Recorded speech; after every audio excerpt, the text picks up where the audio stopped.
Wrestling with wrestling's past and present. How old were you? I was -3. JR is trying to contain Jim Ross. Do you see any of the aggro crag? Was any of that left over? No, unfortunately not. No? I'm taking some of that home. God, I hope that storyline ends soon. And 6 to 8 weeks later, they mail you a freaking magnet. Yep. Mongo. Mondo. Mongo Burger. Welcome to Good Burger. Welcome to Good Burger. Can I take your order? Just wait. To further the cheap pop, Mick Foley still owes Tim $10. Just the definition of blue balls and gaga. It's like That should be a t-shirt. Blue balls and gaga. It's still real to me, damn it. Hager kept making out with his wife. It was weird. So then, I'm waiting for them to put the Selena Vega on a pole match. And I mean, Big E's got Whale performing in his entrance, so I feel like Wale. Wale. I don't listen to. Okay, well, I don't listen to him, so I apologize to Wale. This is in the mail, my good sir. No, it wasn't. Giving us a reason to come here and listen to ourselves talk. Absolutely. And then you can listen to us too.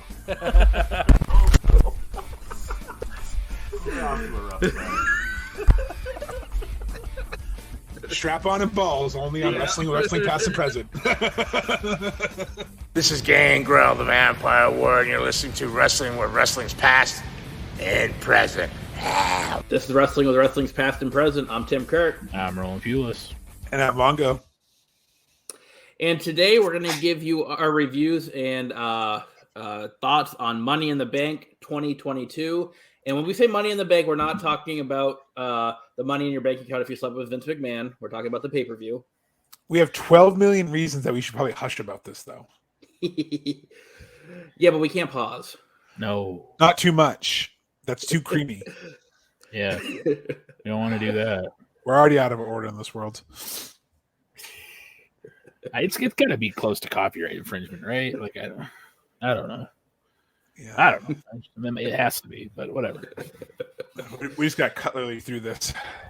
Yeah, right. Don't try to use a plastic utensil. It's going to break. A little inside baseball there for you guys. A little inside wrestling. Yes, Money in the Bank was last Saturday. A lot has happened since then. We'll get into some news and notes. A lot of allegations against Vince McMahon came out yesterday, and some controversy on SmackDown. A bunch of shit going on. But go ahead, Mongo. I was gonna say, because this has been eating at me all fucking day, and I'm sorry, I'm going to go red ass for a second. Fuck Vince McMahon. Fuck, he's a pervert. He's a condescending prick. He's a piece of shit. He's a goddamn horrible human being, egotistical control freak, sexual predator. And the fact that people are defending this man and dying on the hill for them just because he created WWF, which, thank you, by the way, I enjoy wrestling. What I don't enjoy is fucking creepy old men who weren't really acting on television, but instead paying people off, like Tim said, $12 million in hush money, and basically having his scumbag lawyer, yeah, fuck you too, Jerry, getting him off like he did in the steroid trials to pay these people hush money, and then you have your fucking fans decide to try to either victim shame or worst of all, you have your fans sit there and try to blame the victims. Well, they took the money, so fuck you, Vince. If this is not why he goes, then it's disgusting. I'm not part of cancel culture. I don't believe that. I'm just saying, but something like this, he needs to fucking go. Do you think that his lawyer actually had to get him off, or was that like Probably Johnny? Was there some hush money there too? I don't. Oh, boss. Snickers pissed off, right? Oh, boss. Oh, boy, your glutes look good today. But yeah, I don't understand. The more that comes out about Vince, the harder it is to even like remotely defend the guy. Like Mongo said, if you do, you're clearly maybe you've done something like this too, and that's why you're defending him. I don't know, but you can't. Anybody with any moral conscience can't defend someone who's spent upwards of $12 million to do illegal acts, to prey on people sexually and get away with it, or think he's going to get away with it, which I'm glad that this is coming out now and that, hopefully something gets done. And if it were me and I was a stockholder in the WWE, why wouldn't you be like, can we just like remove this motherfucker? Like, why he doesn't need to be on TV that's the best part too. Like Mongo said, he's such an egotistical prick that he's like, I'm going to go on TV on Raw this week, and then I'm going to go on TV on SmackDown this week, and then I'm going to go to the UFC show. And like, it's like, dude, just fucking go home, wherever your home is. We know your wife doesn't live with you anymore. You've been living separately because clearly she knows about this. How much she knows about, we don't know. More is coming out every day. She may have only known about the one. Who knows? So it just goes to show you that, generally speaking, millionaires, billionaires always think they're above the law and think that they can do things that would put other people in jail and just throw money at somebody and be like, it's okay. It's okay. And it's like, no, it's not okay. Because if I went and did that to somebody, I'd be in jail. Like that. And not to like crush Tim's ambition before we start the show and make him sit there and listen to both of us get hot on something, but I think we can all agree on the fact that doesn't matter what your form of entertainment is, when there's corrupt people in that form of entertainment or those corrupt people, they need to be removed, because then you're showing people who work for you that you don't give a shit. And that's what this ultimately ranks down to. Emily made a great point earlier. She's like, some of these workers could be scared because what if shit comes out about them that they maybe have hidden, because, who knows what kind of other NDAs he has that might not even be, what kind of illegal contracts he might have had. Unfortunately, the richest businessmen in the world don't get there by making friends. They don't get there by being friendly. I mean, he fucking stole Hulk Hogan from Vern Gagne, and he destroyed the territories after he told his dad wouldn't. So it's not like he's a truthful person. I mean, Mr. America proved it with a lie detector test. Like, he proved he's a shit. Pervert, I am not. I am no pervert. I don't think so. Yeah, it's why does like scandals hit these people when they're like old? Like, why can't they just find out about this shit like earlier? Like, it's crazy. I forget who it was, but something funny on Twitter. One of the I forget who it was, but a former female wrestler goes, "Oh, no wonder why I didn't get a raise." Oh, Mickey James. Yeah. Was it Mickey James? Okay. And that's just the thing. And, I've heard some people who not necessarily are defending him, but don't understand. And it's hard because some people really don't understand, like, why does he need to do this? And it's not about him, like, getting off as we joke. I mean, he's just like Roland said, and I said, he's a control freak. I mean, look how he ran the product. And, we're not trying to make this a shit on WWE podcast or shit on Vince products. Just, I personally feel we can all say this. We're passionate about the product. And, we know that wrestling is not moral standards 101. We know that the business is not the most holier than thou thing. But, as we grow and evolve as human beings in society, we should want the business to also grow and evolve and not just run like it is the 70s and 60s when we've learned more and should be respecting the people more. We the people. That's right. I mean, it's also a Kid Rock song, but I was like, if you didn't get the clues too, I mean, come on, Trish barking like a dog, like you joked about. A man ate his dog, Tim. A man ate his dog. The Stacy Keibler striptease on the table where he like falls out of the chair, the one we have all the memes about and stuff. Mm-hmm. Like, and he's like, "Oh yeah, that's it." And it's like it's like, come on, dude. Like, he's playing a character, yeah, but the fucking apple don't fall very far from the tree. And here's what I want to know: I saw a TikTok video earlier today, and yeah, that too, where somebody mentioned, I think it was Love Panda mentioned, isn't it convenient that Shane McMahon comes back out of nowhere in 2016 to say he had to bail out his dad? Was that when like the first situation happened, or the next situation happened? Like, is that when one of them happened? Apparently, it's been going on for 16 years. That's what I'm saying. So yeah.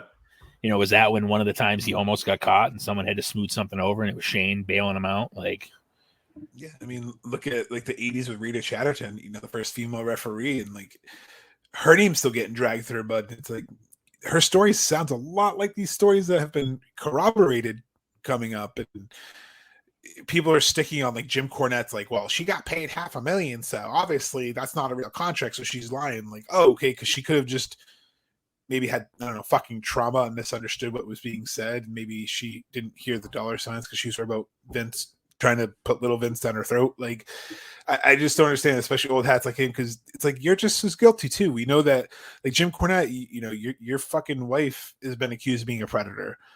having people come over to the hot tub parties and shit like that they didn't really want to go to, but they wanted to make it in the business. So clearly that's why he's, trying to defend Vince. And obviously he wants a job back in WWE because nobody wants to hire him because all he does is run his fucking podcast with his hot takes and plays his heel character to get people to listen. Like, we get it. We respect you, but you're kind of a dirtbag too there, Jim. Go eat your Wendy's. Yeah, I need to finish this Snickers before I kill this ratings. Double cheese. Double onions, motherfucker. Tim does it better than me. I just, Yeah. Anyways. So let's transition back to Money in the Bank. If we can be serious for a minute. Right. I like how Mongo's the one eating on this episode now, by the way. I'm eating too. I got combos. I got the cheddar cheese. Yeah. Okay. Yeah. I didn't want Mongo to be like, "Oh, you got the pepperoni pizza one, you fucking loser." Hey, I got French bread pizza in the pizza. If you guys, I'll go heat one up. I don't care. You got French bread pizza in the pizza? In the freezer. I'm sorry. My mouth was full of candy. You got a pizza in the pizza? Hey, Little Caesars, pizza. So if you guys can't tell, it's clearly almost 1 a.m, but we're having fun. We are. Stick around for episode 2. Next week, good sir. If you can't tell, episode 2 is going to be the next episode you listen to in a week from now. Tim's going on vacation, so we're going to do 2 today, which means we'll probably be done sometime around 3:30 in the morning. Yeah, sorry, Linda. Hey, to be fair, the episodes themselves probably won't be that long. No, I mean, we took almost an hour trying to figure out what show to do the following week. So, yeah, that's true. Yeah, but I'm sorry, Tim. I keep derailing you, so I'm just gonna go mute. Yeah. Put yourself on mute and don't say anything. All right. So Money in the Bank starts off with the women's Money in the Bank ladder match. Liv Morgan wins. You just fucking spoiled it for everybody. Aren't you supposed to say who's in it and then who goes right to the end? Like, what the fuck? Have you not listened to me for all these episodes? I always say who wins first. Why don't you just tell people that she cashed in on Ronda too? Like, I mean, what the hell? All right, we're done. Even listen to our episodes. Yeah, I was gonna say I do this all the time. You could have at least named all the competitors first. Jesus. Jeez. Maybe once in a while when you do the show, take your hand out of the combos and listen. Oh, I do. My hand has nothing to do with the ability to listen. I only have one ear, and I find that very, very, very offensive that you would insinuate that I can't hear anything. And I'm telling my mother.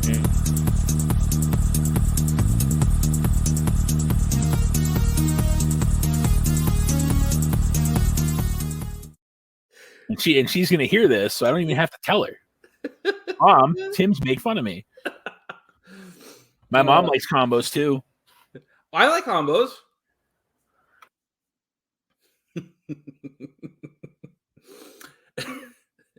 We've already done 5 in the morning.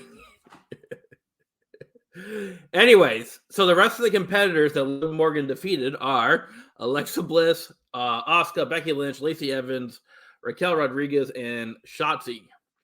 Match goes 16.5 minutes. I honestly thought this was really bad. I thought there were so many botches in this, and it was hard to watch. I'm glad Liv got the win. But yeah, this was not good. I agree. It did a purpose by, obviously we'll get to the end of the night, but I honestly thought they'd kind of given up on Liv. I was kind of surprised that's the way they went. I thought maybe they would have went with Alexa, where she just came back. She's kind of getting some steam too. Maybe in hindsight, we should have done like a pick'em episode or quick pick'em thing going into this episode, so we could have saw how we did. But I would have got this one wrong because I would have picked Alexa, and it's nice to see new blood. And reportedly, Ronda Rousey was the one behind it, which, if that's the case, then it's the only time I'm going to applaud her because, we already know she's Ronda Rousey. But like Tim said, very sloppy match. And all it really did was serve a purpose. I was trying to get the Botchamania theme song queued up, but apparently it didn't go where I wanted to. So No, I agree. This, not to insult the competitors in the match, which thank you for naming them, Tim. And I had a whole conversation on mute earlier. So, like, when Roland, I was trying to talk to you, saying I love you and I love Combo. So I'm sorry that Tim's picking on you. But apparently I was on mute the whole time. So I pulled a Roland, folks. And this match, though, I agree. It told the story, it told the purpose. I'm happy she won, but I also agree with both of you that the wrong person won in a sense, because it's that Money in the Bank curse. It's like they get it and they just immediately cash in. I feel like they said it was like 2016 is the last time that someone held it, like Carmella, like held it from going to pay-per-view. So that kind of always cheapens it for me, but it's just a shame. I think they try too hard to outdo the men's or outdo themselves. I don't know, like showcase, like Raquel doing the barbell spot, almost killing them. Like, and just, I don't know which one of you said it, but the Shotzi kind of doing that awkward sunset flip. I believe it was Tim who was mentioning it. And then she kind of gets roasted on Twitter. Oh, it was Roland. I don't think anybody fucking mentioned that. Well, someone mentioned Shotzi. I was eating combos, so maybe I didn't hear right. But take the Snickers out of your mouth, Mongo, and listen to this. I don't have the Snickers anymore. I'm chasing it down with a delicious beer. Which, all right. Well, anyway, so Shotzi goes for her sunset flip, and she just falls and drops the competitor. And then did anybody here follow Shotzi on Twitter? Not anymore. And then Roland sent me a thing, and we don't agree with Bully Ray normally, but it's Bully Ray basically like, you can't do that. Like you can't call out other wrestlers and not expect to get called out yourself. Like, yeah, I think I already said that. What's that? I think I already said that. Well, no, I know, but I'm saying Bully Ray was talking about it too. But like, are you fucking with me right now? Yeah, he is. He didn't say that. I didn't say that. No. All right. Well, I'm not going to make Terrible 2, so I'll see you later. So during this episode, Tim is just trying to see who's actually paying attention, and so far I've won. Like Tim called me out for not paying attention earlier, and so far, Mongo, you're making me look great. So thank you. I appreciate that. Look, I have like attention span of a butterfly. All right, we all know about my ADD ass, so it doesn't take much. Squirrel. Tim, that's a movie reference. Oh, is it? Okay. I think you've seen it Up. Disney. I have not. Oh my god. What? No. I've seen like a scene of it, but I haven't seen the whole thing. Tim. We need to bring back a list of the movies, Mongo. You know what? That's what I'm going to do. I'm going to look right now. We're going to have a segment towards the end here. Mongo, you made the last list. I'm going to make a list right now. Okay? All right. Well, Roland's doing that. We'll talk about our next match. It is Bobby Lashley in Theory, with Lashley getting the win by submission in 11 minutes. I thought this was kind of predictable, I guess. It's an okay match. Theory's all right. I don't know. Just it's a perfect 2-hole match. It's nothing really to get excited about. I'm glad Lashley got the title. But nothing really memorable about this one for me. I think the only really memorable thing was the build-up, like the whole baby whale competition and Alpha Academy shenanigans, and then it fell so flat because, like you said, we knew Bobby Lashley was going over. It happened quick, and then as soon as he got pinned, I was like, "Fuck, he's winning Money in the Bank!" Like as soon as he ate the pin, I was like, "The only way they're taking the title off him is they're going to give him Money in the Bank." And spoiler alert for later, but it's just. So I think like you said, the predictability of the match just made it so it felt flat. I don't know. Theory's character is it's too forced. It's not organic, so it just doesn't feel likable. Like even heat. And I'm not trying to say like he can't get heat, but like it's that fake heat. It's the go away heat. It's the Baron Corbin heat. It's not like I connect with this character. I fucking hate him, but he's good. Like it's not like MJF where you're like he's a fucking dick, but I like watching him work. You like watching Austin Theory work, but you're like, I care less about his character. Can't say Austin. A-Town down. Like Roland mentioned a few episodes ago. He still fucking says A-Town down. Why? See, Roland, I do pay attention. I remember you said that. You got thoughts on the match, Roland? I think Theory sucks. I don't like him at all. I think his gimmick blows. I think his Tyler Breeze, I take selfies and fucking shit is stupid. I think he could be a very believable competitor if they gave him a gimmick that didn't suck. The pompous heel works well for him, but I still think that it's just stupid. And to be fair, I honestly think that now that Lashley has the U.S. title, maybe there'll be a little bit more prestige to it. Like maybe, he can start doing like Cena challenges like he used to, like open challenge, and actually build up some credibility to the title, because there's no other fucking title on that show, because Roman Reigns takes them both and goes to fucking Pensacola every week and shows up on SmackDown whenever the fuck he wants and still doesn't wrestle, a la the post that Mongo posted on our Facebook page earlier about, shocker, Roman's not wrestling again tonight. So it's just, it's stupid when you're going to have, it was the same reason that we were pissed off about Shinsuke not defending his title when he defended it 4 times in fucking a half a year or whatever it was. You need to build up the credibility of these mid-card titles. And I say mid-card, I don't consider Lashley a mid-card. He's definitely an upper card guy, but he can easily elevate that title because he is an upper tier guy. And that's to me, that's the hope. Theory was never going to do it because Theory, to me, like I said, his gimmick blows. Like the fact that he's busy stroking off Vince McMahon, he's one of the $12 million hush money probably that he's had to get. Like that's why he's getting this push probably, is because he had to like jack off Vince McMahon and John Laurinaitis at the same time, like he's Ian. But anyway, your theory? Yes, that is my Austin theory. But yeah, so I went down. Yeah, right. Yeah, right. A-Town down there. Anyway, Scissor me ass daddy. yeah, scissor me daddy ass. But yeah, so I don't. I'm never gonna like Theory just because his gimmick sucks. He's good in the ring. I'm not gonna discredit anything he can do in the ring. He's very talented. I just think that he needs to be more like a Miz character versus more like a Tyler Breeze character. Yeah, they could have easily put him with the Miz, and that would be money. That would be money if he makes more sense than Ciampa being with the Miz. that's a horse of a different color. Next up is the Raw Women's title match. You have Bianca Belair and Carmella. Bianca Belair going to retain in about 7 minutes. Similar to our last match we talked about, it fell flat because this is very predictable. They weren't going to give Carmella the belt here.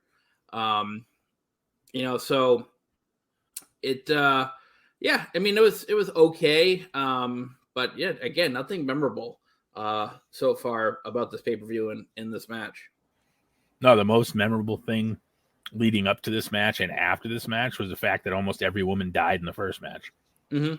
I mean, it just at this point, this pay-per-view has fallen so flat, it's not even funny. And Tim, you're right. You can't build up a credible contender in like 3 weeks and then be like, Carmella's going to challenge Bianca Belair, and you can be like, oh, maybe she's going to win. I know they were scrambling a little bit because it was supposed to be Rhea Ripley, and Rhea Ripley, I think, had a concussion or some sort of head injury, so they had to probably scramble last minute. So this match didn't get the proper build up that it needed to make it for to make people invested in it. So yeah, I mean, so that has to be taken into consideration. But still, I mean. Yeah, but of all people, Carmella. Well, who else are they going to do? No, like honestly though, who else is left? Everybody else. They could have done. They could have done Shotzi, and they could have run it back to NXT slightly. At least it'd have been a little bit more believable, like you said, versus Carmella being the shoehorn, because that's what Carmella's role is. So that like her role is always being shoehorned in there, like Lauren. So you would have rather saw a 7-minute match between Bianca Belair and Slotchy, friggin' sloppy Dropsy Shotzi. Like, no offense, Shotzi to me shouldn't even be on WWE programming. They had a decent run when she had her tanked and she did all this shit, and she's one of those people that's caught in between that needs to either go back to NXT or be released. And that's just my opinion, especially now that she's buried all the competitors that were in the Money in the Bank match. So, like, what are you trying to prove? She's a mediocre wrestler at best.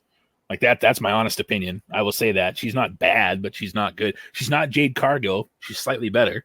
But, like, why would you want to see her face Bianca Belair on a pay-per-view when the NXT faithful know that this isn't the NXT versions of either one of them? Well, I mean, I guess it is sort of a Bianca, but, like, whatever. I just meant like at least it could have been the better shoehorn in for some sort of or something, or they could have done a tag match because Yeah, that would have made more sense Bayley- if they decided to have a tag match or something. Yeah. because now Sasha and Naomi are just being proven right and validated because they haven't done a fucking thing with the women's tag titles because they don't give a shit. And even Well, that's because nobody's beaten John Laurinaitis and Vince McMahon yet. They haven't defended them yet. Hopefully the courtroom will soon. But it's just even tonight on SmackDown, they had a scheduled tag team match. And fucking Lacey Evans comes out like 3 fucking times doing the whole what's his name's gimmick, Ziggler gimmick, where he kept remembering the entrance music, the whole like he turned it off and changed it and faked people out. And she came out and just suddenly did a heel turn. She's like, I told you my life story. Now I'm a heel because you didn't cheer for me. Punches friggin' Aaliyah and goes away, and the match just doesn't happen.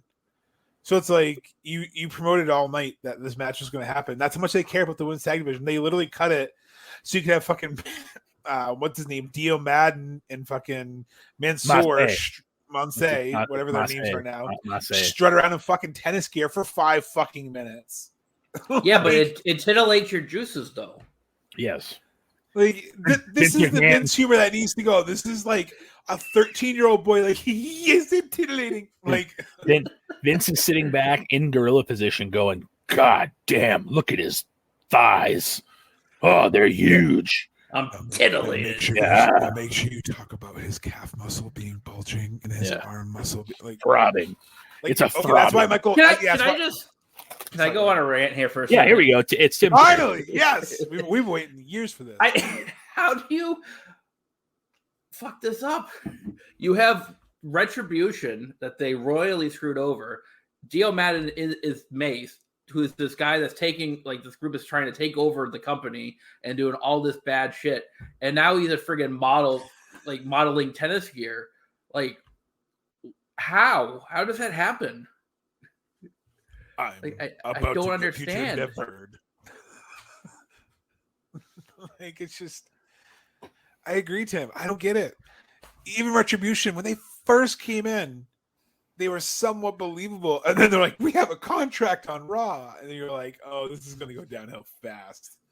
But the fact that they announced that shit was the stupidest move that just buried them. And that is the difference between Scott Hall coming through the crowd and Scott Hall going down the entrance ramp. Yep. Like that just shows you how the credibility of like what's happening gets shot. They're like, oh, we have a contract. It's like, well, fucking, we know you're supposed to be here now, you dumbasses. Like,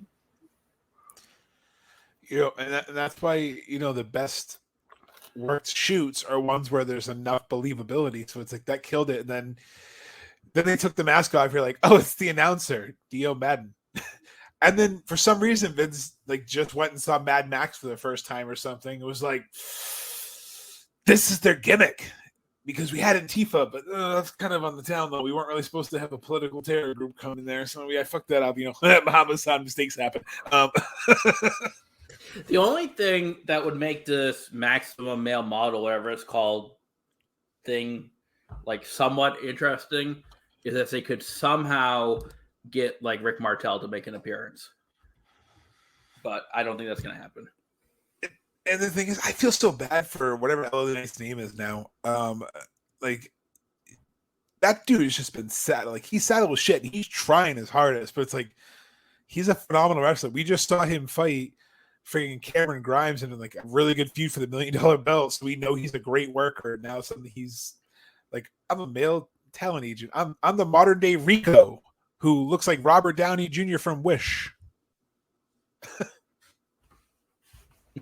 Fun fact for those who don't know, Rico Constantino was on American Gladiators. Mm-hmm. Were his sideburns just as big? Yeah, he definitely had. I mean, they weren't as mutton choppy, if that's a term, but he had some pretty pronounced sideburns. I think he had a ponytail at the time too, if I'm not mistaken. Yeah, but with a guy that size, though, I mean, I've seen his arms. Like his looks are deceiving. I'm not going to question him with a ponytail because he'll probably just break your face. Vince McMahon's like, God damn, have you seen his arms? The veins are pulsing. You sound like you said that before. Ooh. That's one of his pickup lines. Yeah. Mine was terrible. Like mine was terrible. It was What for No, Emily? it's not. What? Yeah, is it? No. Yeah, is this what you use for Emily? No. No, Yeah. Emily, I just freaking was chicken shit for 6 months, and then finally randomly saw her come up on people you may know on Facebook, and I sent her a message, and I was like, "Hey, I'm pretty sure I met you at the store," and then it was her. So like, I was too chicken shit to say anything, even at like in my 30s, because anxiety cripples you. You're like, oh, no, she wasn't interested at all, and then she tells me she's like, I was giving her a goddamn sign in the book. It's like, whoops. You're like, I'm good with money. I'm not good with signs. Right. Exactly. Like, I'm just a completely oblivious moron. Like, oh, why were you at Toys R Us? Shopping for someone? Yeah, myself. I was getting something for my Green Power Ranger. Don't judge me. I want to hear what's your pickup line though. Yeah, we never I got really that. have to say it. You don't have to. You brought it up. You started this. Don't you try to like take a page out of Hogan's book? Yeah, this is your fault. That ain't our fault. No, it was how much does a penguin weigh? Enough to break the ice. How you doing? I'm Josh. There you go. There you go. I didn't say it was good. I mean, my sense Well, obviously it didn't work. especially. I've heard Not at worse. all. Trust me, man. It is definitely worse. But Half the time is because I had this great conversation in my head, and usually it came out was, man, like, and that's when the girl mistakenly thinks you're like retarded. And I'm not saying that in a bad way. She's like, oh, he's special. And you're like, no, I don't know what to do. Like, you know what I mean? You have that moment of like, oh. And she's like, oh, it's so cute. He's special. And you're like, no, I'm normal. I'm just like not good at this. I just nope. It's like honestly, oh. I remember the only way I got over, not to go too off tangent, but the only way I got over my public speaking class, we all had to go up and give a speech. And this motherfucker of a teacher, let me tell you, if you said or ah, they would like snap their fucking fingers at you. So you're not already like anxious and stressed out, doing a speech in front of the whole class. You go, and they're like, and then the whole class does it. And then afterwards, like, how do you feel? It's like, I feel like I'm gonna have a heart attack. My blood pressure's like at 300, douchebag. So the only way to get over it is we were doing a speech on paintball, and I had to demonstrate like something about paintball or something about your hobby that people don't know. And I was like, oh, paintball's non-toxic. And then I don't know, like my fucking intrusive thought was like, eat the paintball. So I just took a bite out of the fucking paintball in the middle of the class. And my teacher just sits there and stares at me. And I have like orange and blue paint dripping down my lip. Tastes like complete ass. Like it's the grossest thing. And I just spit it into my water This explains bottle. so much.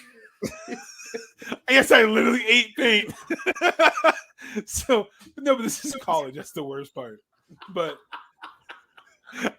I've never shared this story. He does the gay growl thing after he's like, no, I only did enough to puncture it to show, because I was trying to prove they were non-toxic. Because if they hit you in the face, it's made of gelatin basically.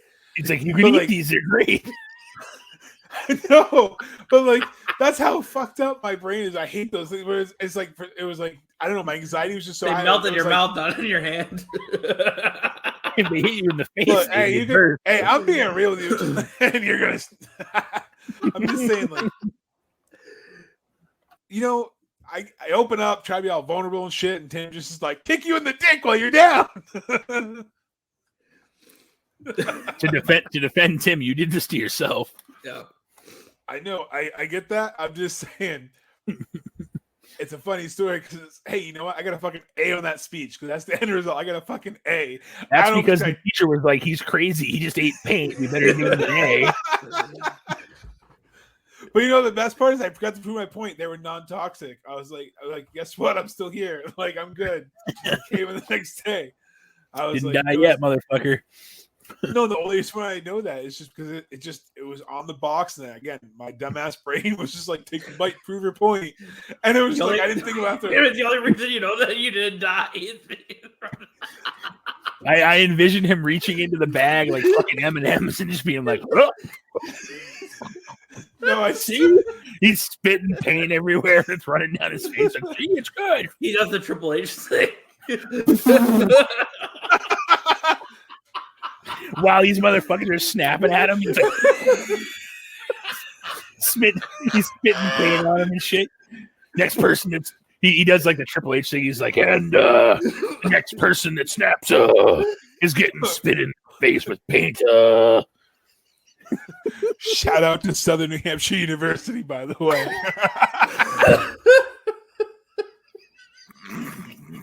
This is only episode 1. But I'm just telling you, you can shit on me all you want. I'm just saying, you can't tell me that's not the most like why you should be just not listen to your instincts sometimes, because that was just you can't tell me, Roland. I know you've never had those thoughts where you're like, do this, and you're like, I probably should.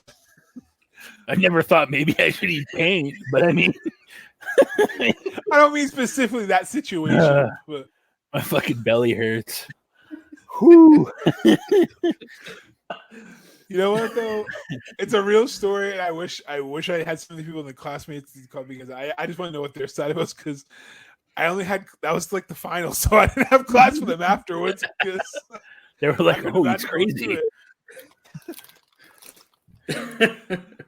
To quote Sheldon, because Tim won't know this reference, I'm not crazy. My mother had me tested. Sheldon was a character in a show, Tim. The show was called Big Bang Theory. Yeah, it sucks. I hate that show. All right, Mongo, I'm out of here. I don't know about you. It's going to be the Tim show for next episode and a half. Whew. All right. Anyway, everybody take a breath. Let's reset here. I think we're talking about Money in the Bank still. We were just talking about how Mongo didn't die eating paintballs, so who knows?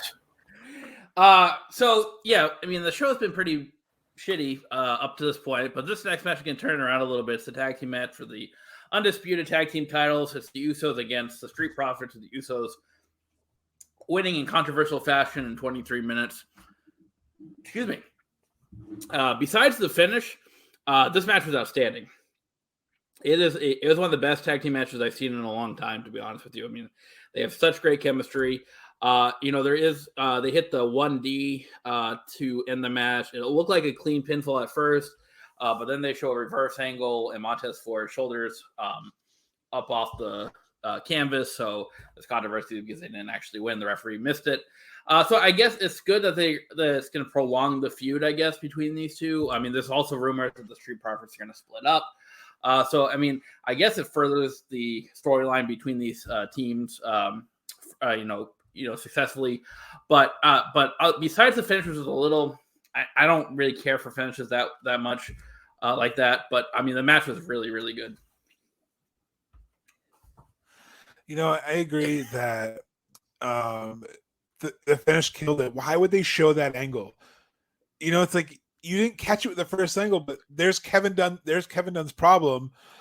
Also, besides being a creep, is he has the camera cut like 100 times a match. So it's literally just like the action's just going all over the fucking place. So you're like, Jesus, can't keep up. And then it's like, now show 75 camera angles of the pinfall. Zoom in on the back of the hair fall. Oh, no, more on the right gluteus maximus. Perfect. Oh, his shoulders up. Just sell it like they cheated. No, just don't show the angle. Like, every wrestling company can learn from this. You don't have to show every fucking angle. This isn't the NFL. We're not trying to decide if it's a fucking first down or not. Like, we don't need to see hide that shit. You have enough technology, especially on live TV, to have a delay. No, it just killed it. And I'm not being like overly critical, but more just like, wow. But yeah, match of the night, take away the ending. So I'm hoping they make up for it at SummerSlam, because I know that's obviously the match they're going to be going towards based off tonight's show. I hope they run it back, and I don't care what they say. Yeah, Montez Ford is a star, but so wasn't Dawkins. But both of them are stars.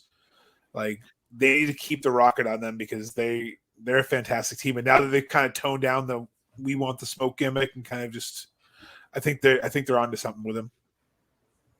Yeah, I think them and the Viking Raiders, and you have a lot of tag teams still in the WWE that deserve to have pushes, and I know that you still have the New Day. They have some good teams, and nice to see them showcase this tag team division a little bit, because we know that Vince doesn't really give a shit about tag team wrestling, period. So it's kind of refreshing.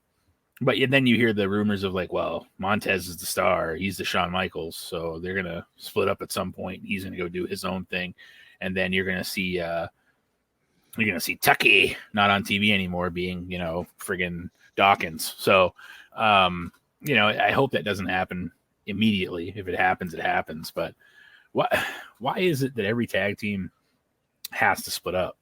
That's one of the main reasons why FTR, even though they had their match in the Owen, came right out and said, this is the only match where we're not splitting up. We're going to have a match for a good cause. It's a belief we both, want to be in.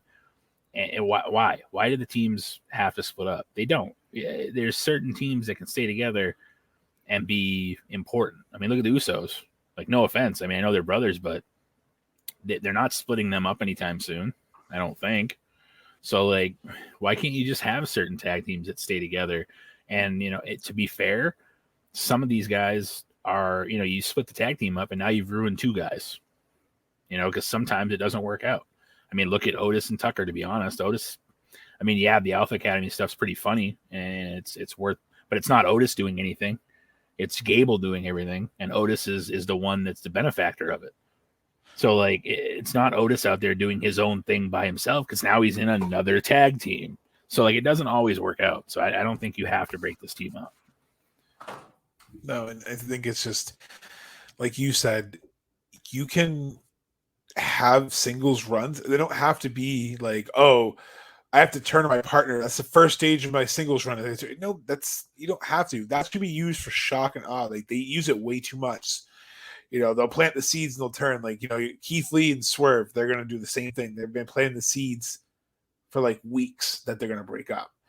And it just gets frustrating. I'm not saying they're on the same level as like established teams, but it makes sense to have it where, if you want to have them do a singles run, at least have Dawkins, even being there is, I'm gonna be in your corner. I'm gonna be there cheering you on. Because then if they have to have a tag team match once in a while he's doing a singles run, they can. And you can have him be in his corner and be his friend. You don't have to have him like, I'm gonna be in your corner until I turn on you.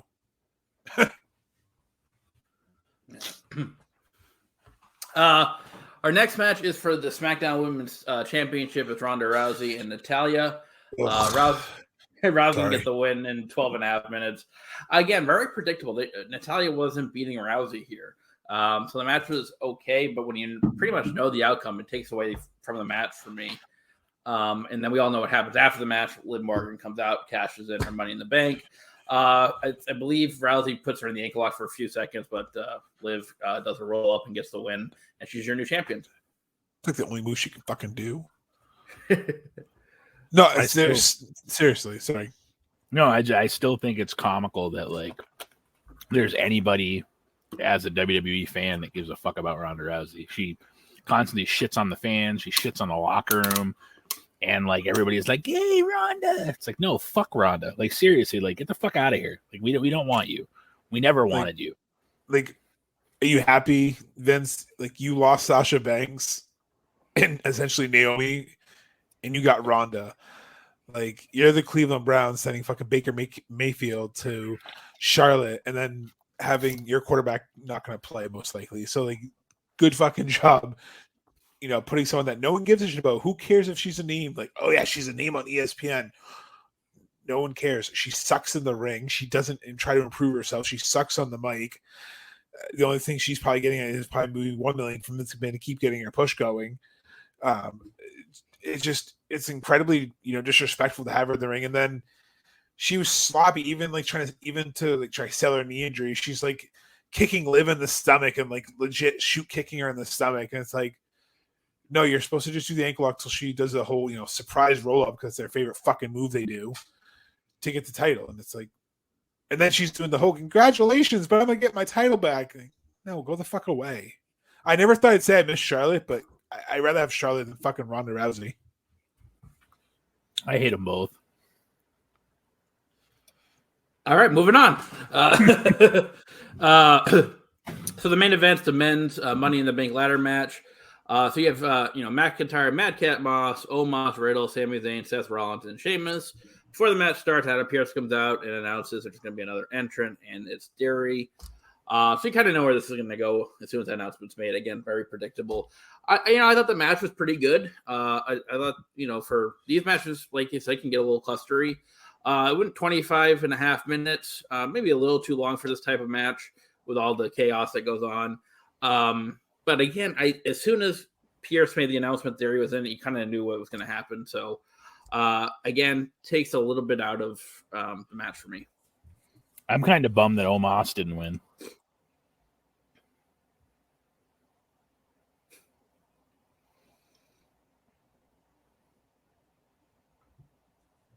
I don't know how to respond. I know he's joking, but there's the crickets, Tim.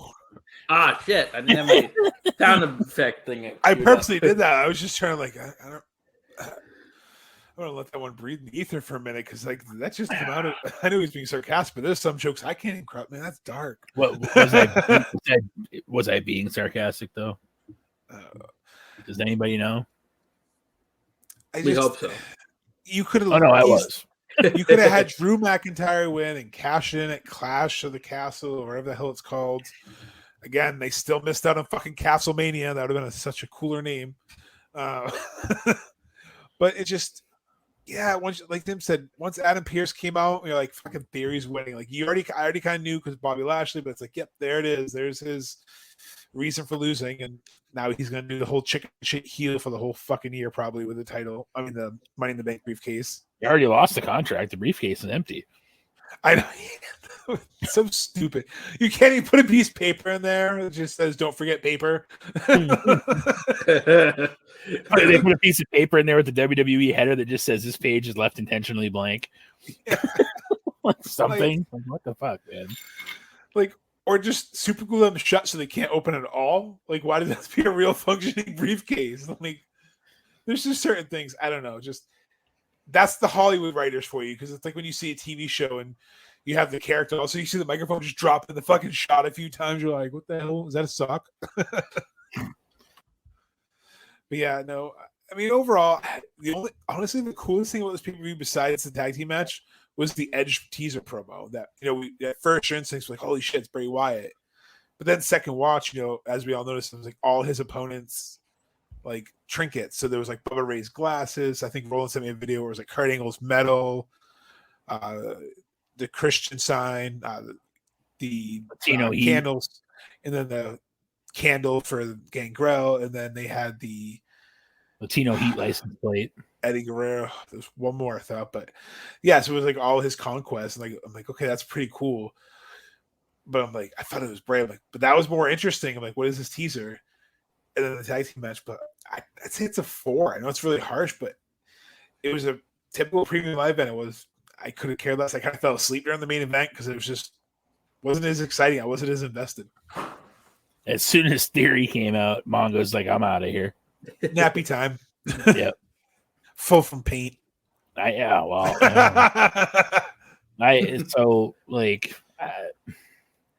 honestly think this is one of their poorest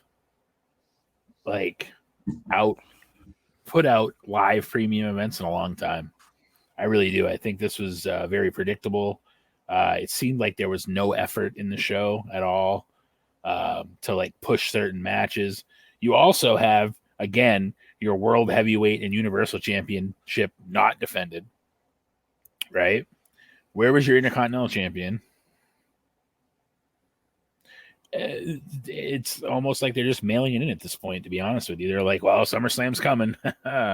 SummerSlam. It's and that's why I know there's Warner supposedly has push for AEW have monthly pay-per-views. No, quarterly pay-per-views and maybe throwing in that Forbidden Door is the perfect amount because you need time to build.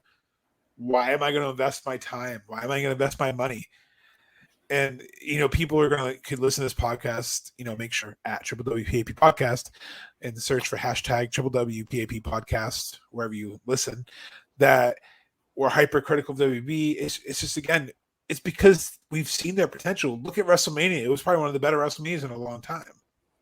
So they have the potential, but this really shows that, yeah, Roman's got the sweet part-timer deal. Unfortunately, Cody got injured, but it showed that after Roman, there's nothing. And he's a part-timer. There's just he's taking the titles away. So, oh yeah, cool. He's had it for 1,000 days, but it's like the Brock Lesnar stat. It's like, cool. But that's like saying, even though you rode the bench the entire season, we're going to say that you have, the most playoff starts. No, you rode the bench. You didn't play. Like, you just mailed it in. So, and then you don't care about your secondary titles, which should be, like Roland said earlier, you should be fucking elevating those titles, not having them disappear. Like Gunther, whatever we're calling him now, is doing a good job with the IC title. He's making that title more important than the world title. But where was he? He wasn't in the Money in the Bank match. He didn't have a match on the show. Like, and the only reason the United States Championship match was on the show because fucking Vince McMahon has a raging boner for fucking Theory. And it's just, they shoot themselves in the foot, and they're like, and then you guys shit on WWE when they create new stars, not in Theory. No, it's because they're only trying with one. They're not trying with other ones, or they're not having the same combination. Like Sheamus and fucking Drew McIntyre fought more than fucking Brock Lesnar and Roman Reigns. Which is saying something, because Brock Lesnar and Roman Reigns fight like 2 times a year. And I hate how they're building this. Main shows. Like, this is the last time, motherfucker. Shows. This is like the Kiss retirement. This ain't the last time. This is like Kiss, like, we're retiring. No, we're not. Yes, we are. No, we're not. Yes, we are. No, we are. You know what? Yeah, shut up, Kiss. Just fucking retire. Like, that's what I'm saying. Like, just do it already. We're sick of seeing it. Like, either quit or Leo rush it. Like, stop. Like, I hate that wrestling has ruined retirements. And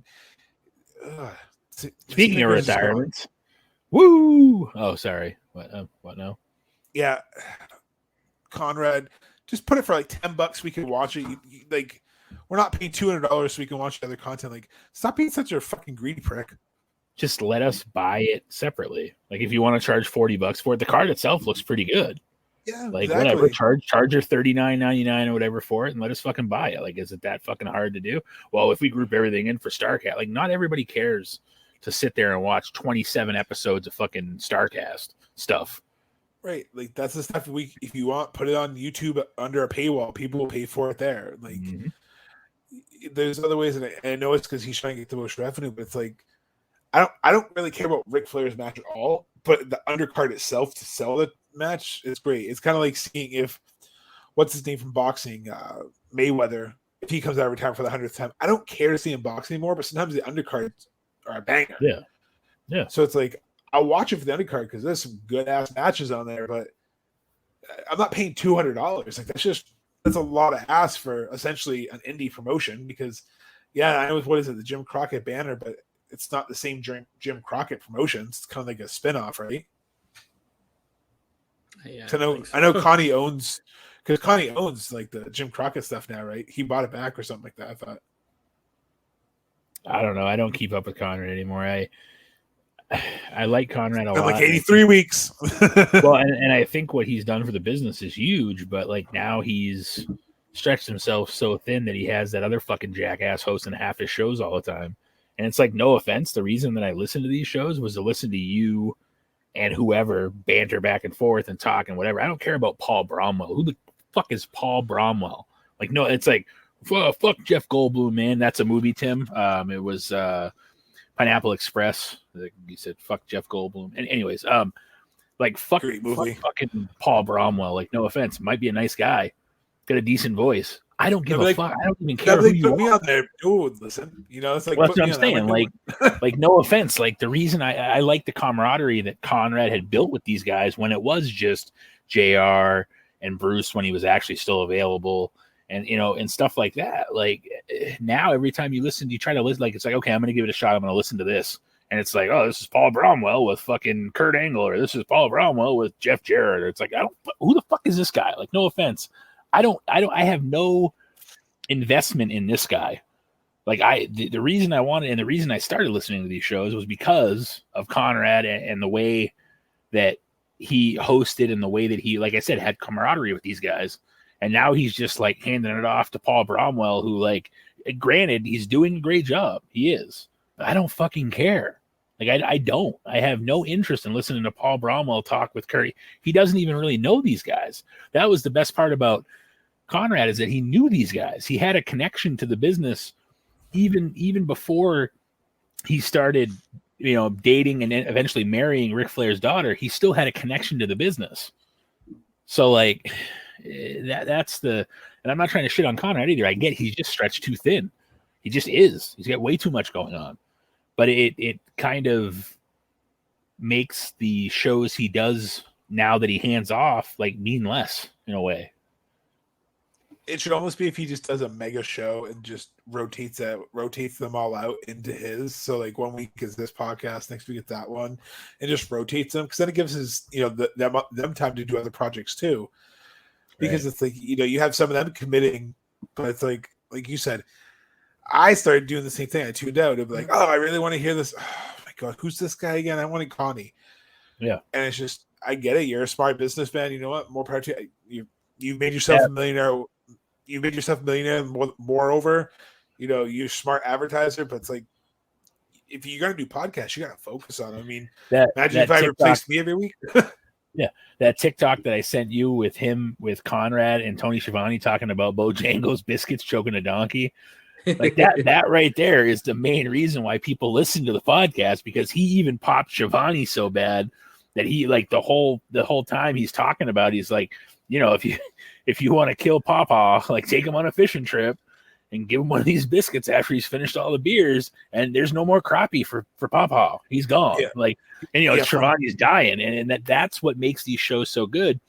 And I think that's what makes our show so good, is that when we do have like a 2-minute, like the paintball thing where we both just Tim and I both lost our minds. You told a story. It was entertaining because, like, there's camaraderie here. There's built up, I think that's what he's missing by doing so many shows and, like, just stretching himself too thin. And it's too bad, because I used to listen to 83 Weeks every week. I used to listen to Something to Wrestle With every week. I used to listen to JR every week. And I just don't anymore. And I don't even have the interest to do it anymore. And then when I do, I turn it on and it's Paul Bromwell. It's like, well, fuck this episode. Yeah, and like I said, no offense to Paul. It's not his fault. He's doing the same job. Show. Right, exactly. It's like taking, a star of an episode of a show and replacing him with somebody else. And you're like, who the fuck is this guy? Like, that's just how it is, Yeah. It'd be like if, Kim Ryan wasn't here and, Roland brought in, like, his friend Mike, from work. And he's just like, I thought, like, who's Mike? Like, everybody, who the fuck is this guy? Like, yeah. It's just, it's, and I know us being on a smaller scale, it doesn't matter as much, but, like, it's tough when you have, like, I get he's trying to make money and he's built an empire. I get that. But it's like, no one pays, like, especially the Patreon. Like, I stopped paying for Patreon because, yeah, it was cool to have all these special episodes and stuff like that. And that was back when, like, it was Ask Conrad Anything. And there was all these other shows that, like, he did. Once he started phasing it out to less and less that he did, I was like, well, I don't fucking care about this. I'm invested in Conrad now.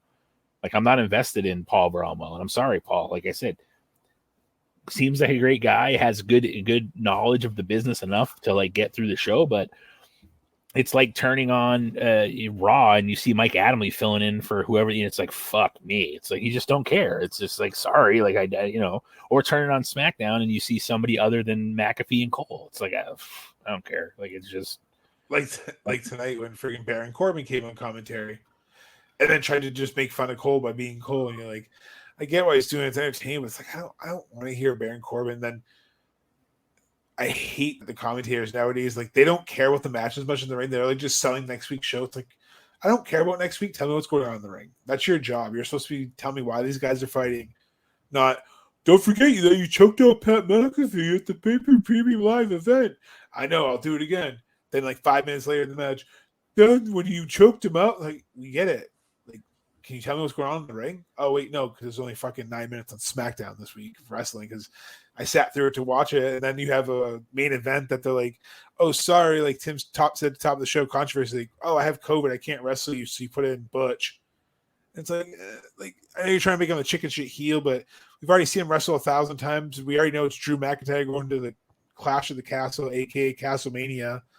So, like, it just, why? Like, and then you wonder why the ratings are going down, but then you'll make fun of us. But I watched Rampage right after, and the entire opening match with Eddie Kingston, with someone who I didn't really know anything about, was more wrestling and more entertaining than the entire episode of SmackDown. Like, you can hate on AEW all you want, and you can hate, but you can't deny the fact that from a wrestling standpoint, it's delivering the better product right now by a long shot. And can we just say one thing about Christian, heel Christian in AEW? Good Lord. Oh, he goes there. Yeah. Like, if it were me, like, and I was the one that was told I had to make these like things, I would have to like okay it with the people I was going to say stuff about, because like I would feel so bad, putting down Jeff Hardy to Matt, and I would feel so bad putting down Jungle Boy's family to like him, and like Luke Perry being dead, and like too bad his whole family wasn't dead, and it's like And the next week's like he basically goes like, I'm gonna fuck your mom. Like yeah, call me. It's like Jesus. Like it's just I honestly think they need to be careful. AEW does, and I know we're running out of time here, but like AEW needs to be really careful what they do, because they're on that line right now. If they keep going that way, pretty soon people are going to see through it too. Like you can only do so much edgy stuff before people are like, okay, like what, like, okay, we've seen this. So like they need to be real careful. They don't keep, and that was an article I read today. I can't remember who made the article, but like somebody even said that like, has AEW's promos gone too far? A little bit, and they need to be careful they don't continue to go too far, because then A, it'll be expected all the time, and B, it'll become the norm. And how are you supposed to top like, well, your dad's dead, like, and your brother's a fucking drunk, and like, how are you supposed to top all that? You just, sooner or later, you're talking about like, well, I'm going to kill your family, and I'm going to do all this, and it's like, Jesus Christ, it's like, what the hell happened here? Like, you know what I mean? You can only go so far, so like, they need to be careful. ate his dog, Tim. Yes, a man ate his dog. So before we get out of here, do you have a list of movies for me, Roland? I do. All right, so here we go. Top 25 movies of all time, comedy movies. Okay.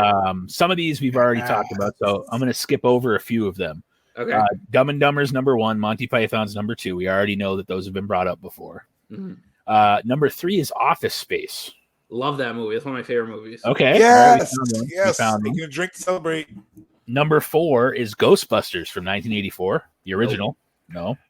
Number 5 we've already discussed was Anchorman, Taking a drink Legend of Ron Burgundy. Angry. Number 6 was The Hangover. Nope.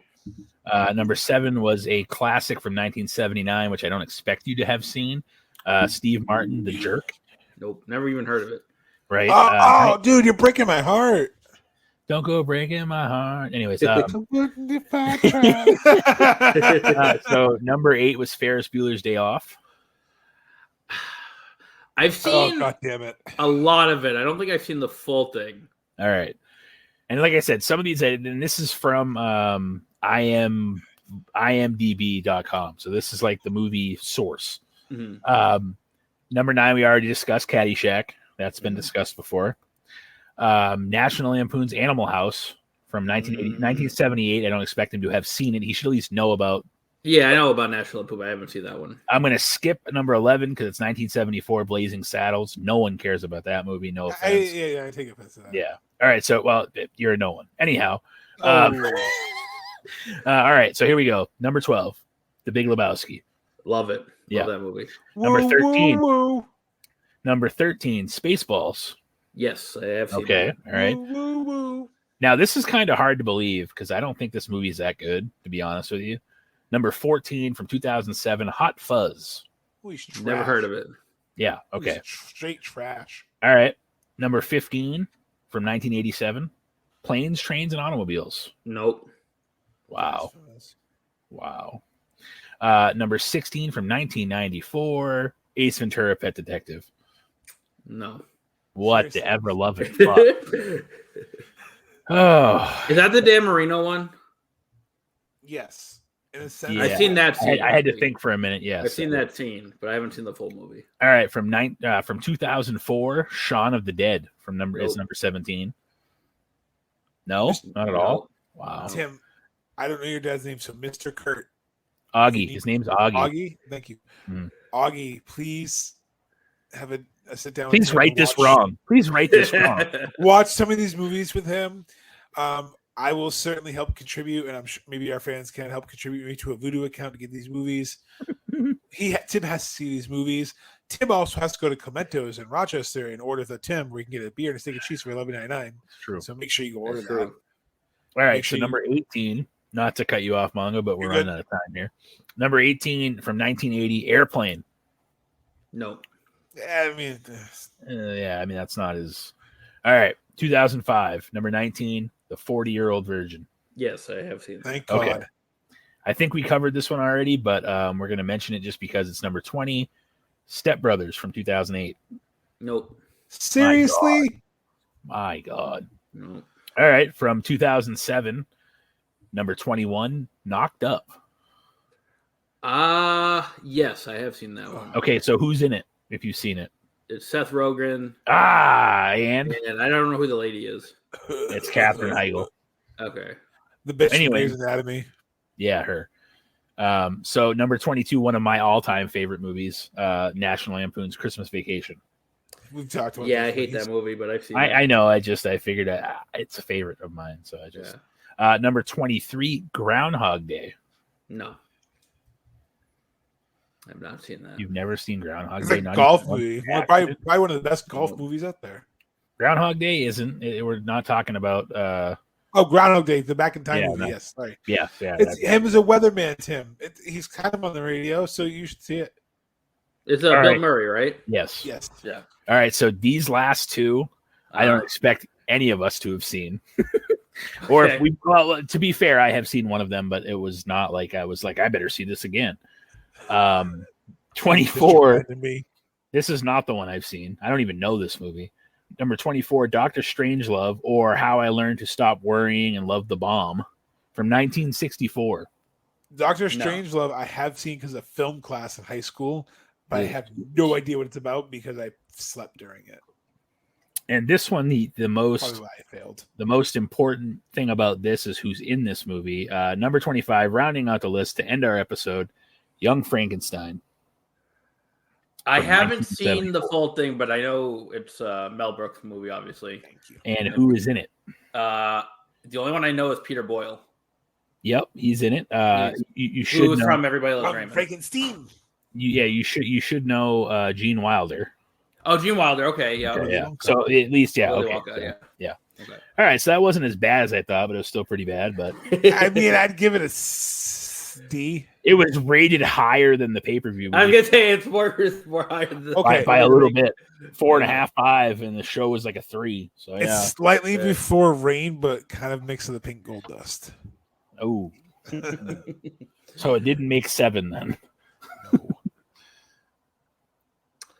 Well, that's our show. We had a little bit of everything. We had some wrestling talk and Mongo stuffing his face with paint and Snickers and combos. It's and not all- tasty. Tasty beverage. Um, Which someone dropped off beverage. You didn't have one yet. You better have one next week, aka next episode. Yeah. I It's have it probably right here. I warm. just haven't It's drank probably it yet. warm now. It's still pretty cold. But yeah, so next week for you guys, we're doing TNA Victory Road, I believe, 2006. Yep, you're right. 100% right. And we'll go back in our journey of 06 TNA. Thanks for tuning us in. Follow us on all our socials. Mongo is very active on our social media accounts. So give him some love on social media. Thanks for tuning us in. We'll be back with TNA Victory Road next week. Until then, I'm Tim Kurt. I'm Rolling Fueless. And I ate paint. And I'm Mongo. And this is Wrestling with Wrestling's Past and Present. Mom, Tim picked on me. Sorry, Linda. I hope you're all having a nice day.